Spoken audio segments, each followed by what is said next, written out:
Well, I think the biggest issue for everybody, not just West Berkshire, is austerity.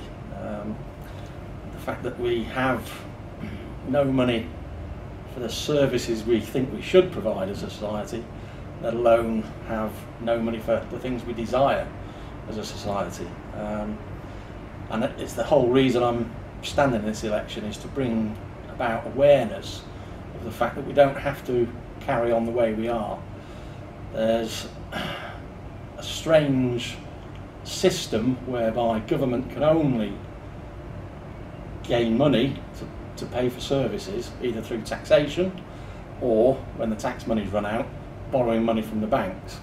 The bit that people don't fully understand is that the banks, and when I say banks, I'm not talking about your high street branch where you pay in your cheques or set up your standing orders. The big glass towers in the City of London and on Wall Street, banks, when governments go to the banks and say we need to borrow money, the banks just tap a few keys on a computer and create that money out of thin air. It's a difficult concept for everyone to get their heads round, but that's effectively what happens. But then the government borrows that money, we have to pay interest on it, and we have at some point to pay that money back.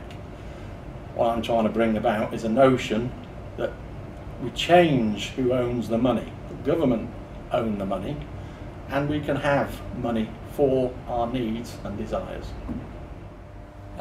What we need to do is nationalise our money supply. Well, I think that's really quite simple. We'll have all the best bits of everything we've enjoyed from our time in the EU without any of the bad bits. That's going to be the best deal for us. Well, it goes back to same really as the first question. Austerity is the problem that we suffer in trying to provide frontline services. It's finding the money in order to provide all the services we need. We just need to take control of our money supply. I'm sorry to keep banging on that drum, but that's what I'm here for, and that's what I want to see happen.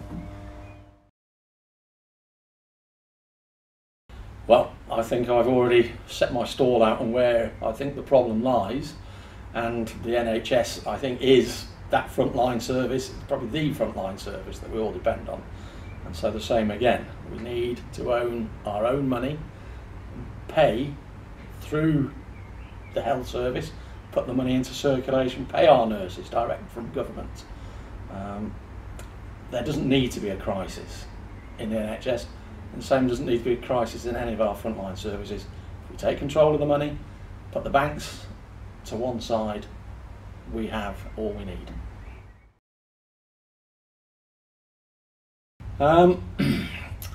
Well, short of finding a raft of housing that nobody's noticed lying empty, I can't see that any immediate solution can be brought to book. Even if we did find homes for everybody, there would still always be someone who's homeless. People find themselves in difficult circumstances immediately, and the solution isn't immediate. But again, and I'm sorry, the answer has got to be more funding. We're only going to have more funding if we change the way we're doing things now. Certainly not. I think there's a certain community aspect to sitting down together and having a meal, and the teachers with the children. I mean, that's part of being at school and part of being a member of society. There is no need to be cutting away school meals. We have all the money we want in the world, if only we go back to the issue I've been banging on. We need to own the money. All school children should get meals. Senior school. I used to love my school dinners. And that was the best part of the day. So, again, everybody's looking for things to get rid of without looking at what the answers could possibly be. Well, I think the question answers itself. It is a necessity at the moment, the way things are in the world, with North Korea and Iran striving to develop their own nuclear weapons, I think now is the wrong time to be throwing ours on the scrap heap. I think as well, part and parcel of the issue with the whole Trident question is that people are worried again about how we're paying for this, and it's not actually the Trident missiles that we're talking about spending millions and millions of pounds on, billions of pounds on. It's the ageing Vanguard submarines that are sort of falling to bits in their dry dock that need replacing. And the notion of replacing them, I think, is a very worthwhile thing to do, because if we are going to keep a nuclear arsenal and we are going to keep them in a state where they're ready to be used, the last place they need to be when they're armed, ready to be set off, is next to large cities. They want to be in a submarine in the middle of the Atlantic Ocean. If they go pop in the tube there, okay, we're going to be very sad to lose a sub crew, but they'll do a lot less damage there than they will if they're on land. So the issue is about the submarines, not the missiles.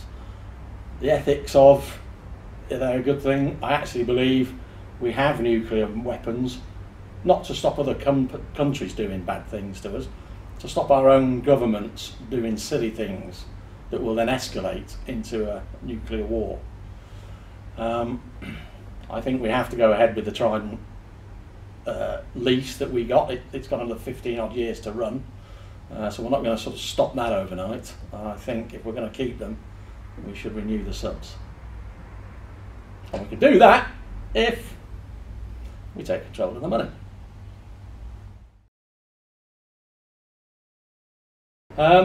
Well, I wasn't actually aware that we have a ban on fox hunting, so that's news to me. I think what people have to understand is in order to have secure our food supply, we've changed the environments in which foxes live. We've eradicated their competitors effectively and handed them a food basket of ready-made meals, and the farmers, I think, need to keep some control on the foxes. The use of horses and hounds, I suspect, is the question you're asking me. And yes, that is contentious, but the hounds have a part to play as well within the sort of farming community. Livestock dies just because it wants to. Farmers use the packs to get rid of dead livestock. We don't want to bury them because that contaminates the land.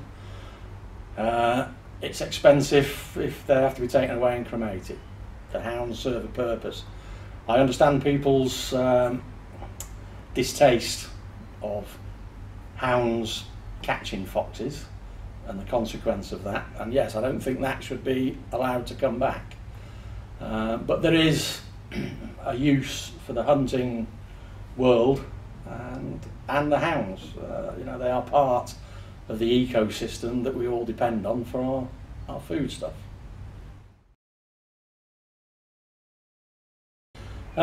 Yeah, I'm not against the notion of grammar schools. I know people have issue with the notion of selection and hiving off the best amongst us to study elsewhere, but I think if you've got exceptional children, then they should be allowed to thrive.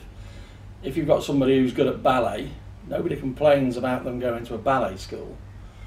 If we've got people who are clever, I don't really see why people should object to them being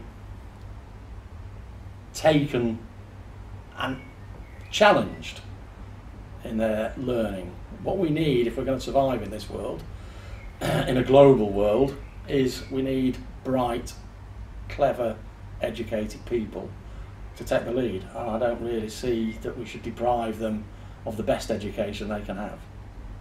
And so long, of course, that doesn't detract from other schools and funding to them, that they all get the absolute best that we can offer.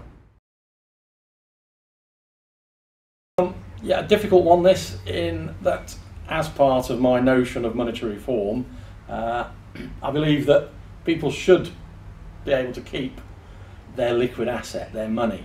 The thing I would change is people being able to keep and hand on large clumps of property. I think that's where the inheritance tax system falls down. People should be allowed to pass on their wealth, but they shouldn't be allowed to hoard homes.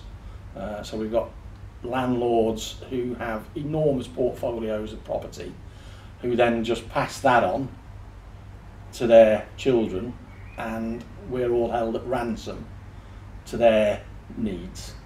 So what I would change is the ability to sort of just glibly hand over huge estates of houses that have been built and just bought en masse by hugely wealthy landlords. I would set a system where you can leave one house to one child or one grandchild. So we're not penalising people. Their family home isn't an issue. They can leave that to all their children or one of their children if they've got a family home. What I think is wrong with the inheritance tax system is that we're taking relatively small amounts of money off people who've spent their whole lives saving in favour of people who've spent sometimes none of their lives working and saving and are just living off the efforts of everybody else. So that would be the thing I'd change in terms of inheritance. When you ask would I do away with inheritance tax, I would on all other things. I don't think it's necessary. If we change the money, then we have enough without the need for taxation at all. In many regards, we can put the money into circulation through government spending. So there's no need to take people's life savings, no.